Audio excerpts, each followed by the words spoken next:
His face was calm, reflecting the stillness of a heart that knew Allah was in command.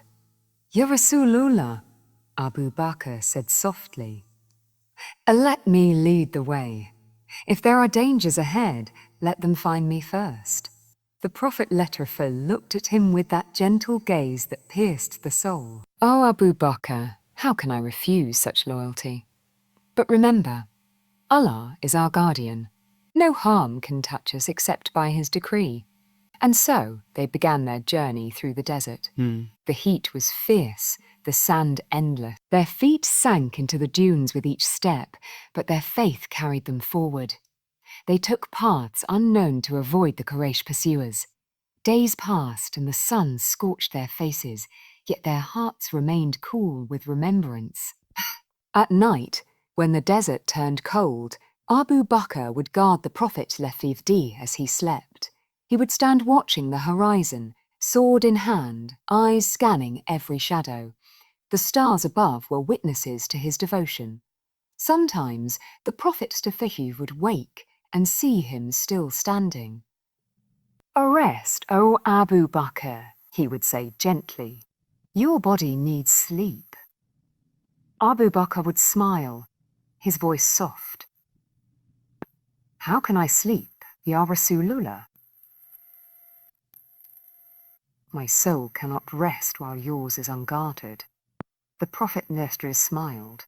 Oh, Abu Bakr, you are a man whose heart beats only for Allah. Abu Bakr lowered his gaze. And for you, Ya Rasulullah, for you whom Allah has sent as mercy to the worlds. One night, as they moved under the moonlight, they saw a shadow in the distance, a lone rider approaching fast. Abu Bakr's hand moved instinctively to his sword. Ayya, Rasulullah, someone follows us. The Prophet remained calm. Do not fear, Allah is with us. The rider drew closer. It was Suraka ibn Malik, one of the Quraysh horsemen who had heard of the bounty on their heads. He had come for gold. 100 camels promised to whoever captured Muhammad and Abu Bakr. Abu Bakr's heart tightened, but the Prophet raised his hand and began to recite. Dust rose around Suraka's horse as he charged. Suddenly, the horse stumbled and sank into the sand up to its knees. Suraka struggled, cursed and pulled his reins. The horse rose again, and he charged once more, but the earth swallowed it deeper. His eyes widened in terror. He dismounted, trembling. Ya Muhammad, he cried out, forgive me, I see now. This is no ordinary man's journey. Let me go, and I will turn away those who come after you. The Prophet his face calm and merciful, said, Suraka, go. Return to your people. Tell them that Allah's protection is greater than their swords.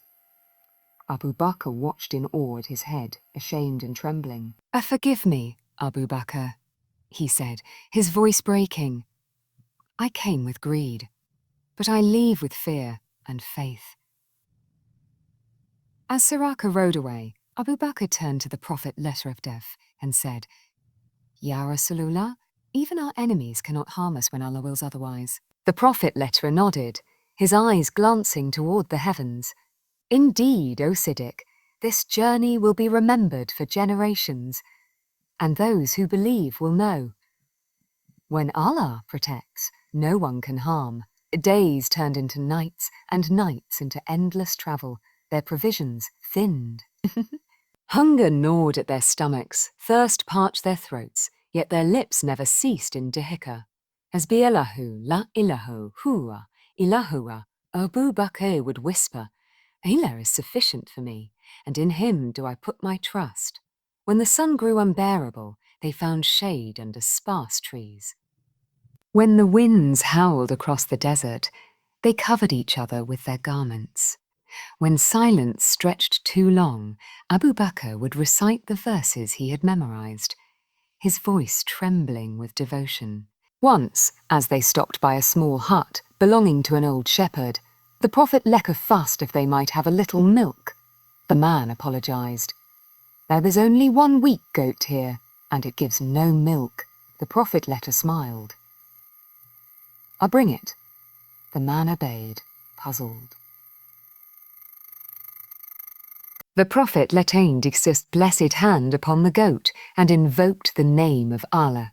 In an instant, the goat's udders filled and milk poured forth.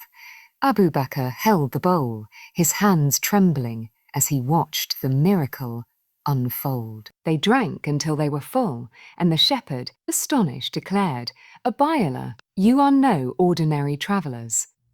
The Prophet Lekasisdi, there is no God but Allah, and Muhammad is his messenger. The old man hesitated, then his eyes softened. I bear witness, he said quietly. Abu Bakr smiled, another soul guided by the light of the Prophet Lekasisdi. Every step of this journey, he thought, was not just survival. It was dharma, it was destiny. At last, after days of hardship, they reached the outskirts of Quba, near Medina. The people of the city had long awaited the Prophet's arrival.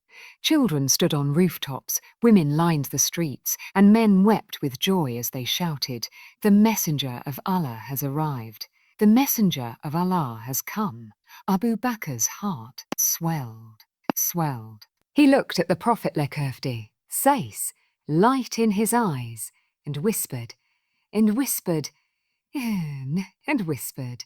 All praise be to Allah, who allowed my eyes to see this day. As they entered Quba, the people rushed toward them, but many, not knowing which of the two was the Prophet, approached Abu Bakr first. He smiled humbly and pointed toward the messenger letter of Faye, saying softly, This is the one you seek. This is the messenger of Allah. The Prophet Lekasisdi looked at him with deep affection. O Abu Bakr, he said, your humility increases you only in honor.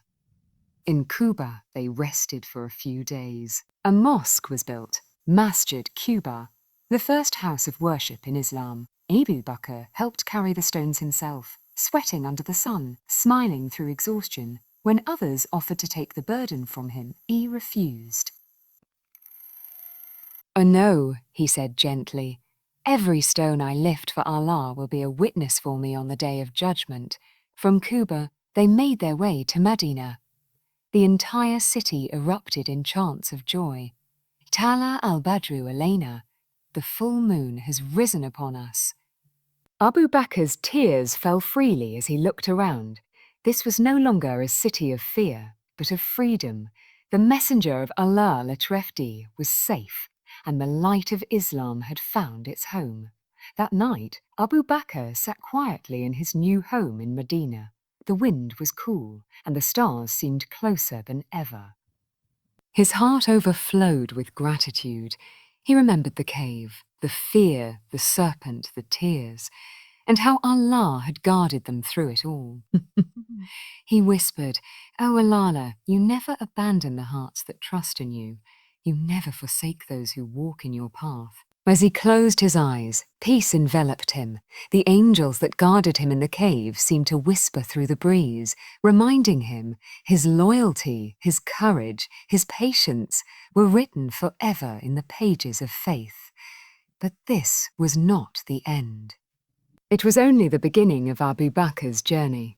For ahead lay trials greater than swords and deserts, the test of leadership, the test of loss, and the test of standing firm when even the heavens seemed to weep.